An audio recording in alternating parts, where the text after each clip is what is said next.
I know a lot of people don't like the Ikea Toekick and the legs behind the Toekick for that matter, but that's not the topic of this video. No, in this video I want to show you why this Toekick sucks and how you can make your Toekick suck as well.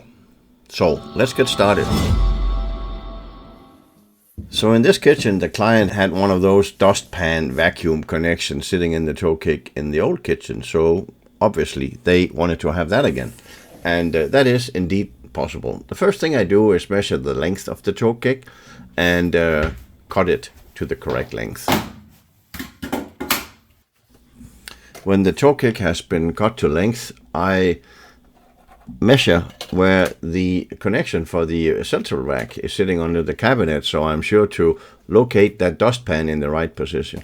And when that is done, I measure the height of the cutout and the length of the cutout, and I transfer those measurements to the Toekick so I can cut away a piece of the Toekick where the dustpan will be sitting. And remember that the Toekick has a transparent lip at the bottom, so that's where you want to cut away for the dustpan.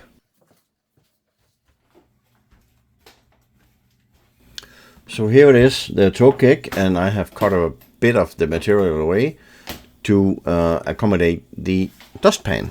As you can see, I brought in a piece of scrap panel as well, and I cut that to the very same height as the Toekick, and I also made a cutout in that piece of panel, because the idea is that I want to put that on the back side of the Toekick to make it stronger. Because imagine you're standing in front of that Toekick and you want to open that dustpan. If you don't have any support on the Toekick, you will simply bend it, and since it has been cut in height, it might even be slightly weaker at that point. So we do want to have some backup material behind that Toekick, and that is easily made from a piece of panel. Just take any leftover you have, cut to the same length as you have between the two legs under the cabinet where the dustpan is sitting, and make the same cutout as you did in the Toekick. And now you're ready to put everything together, and it can take a bit of tinkering here. I brought in a few clamps, so I will try to clamp everything together, but I couldn't clamp the dustpan itself. So I just held that in place while I secured everything with 2 screws from the front of the dustpan through the Toekick into the piece of panel. And you have to remember to squeeze them down towards the floor, because you don't want a gap between the dustpan and the floor. You want to have it sitting all the way on the floor, so when you sweep in all your dust, it will go into the dustpan. And with the first screw in place, I can put in the second one.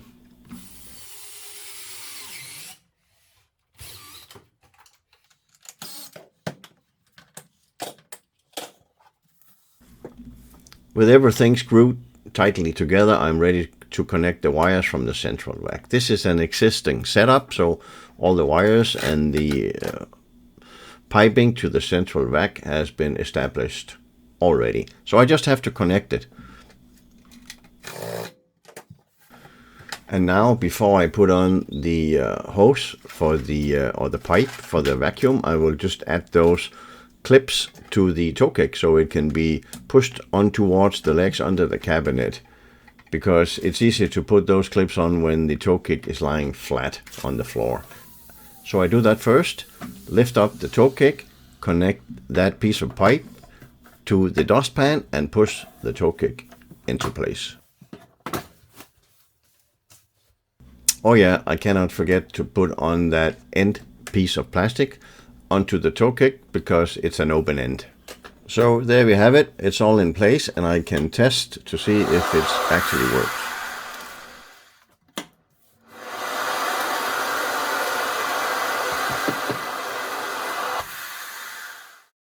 And this is just to show you how it looks from under the cabinet.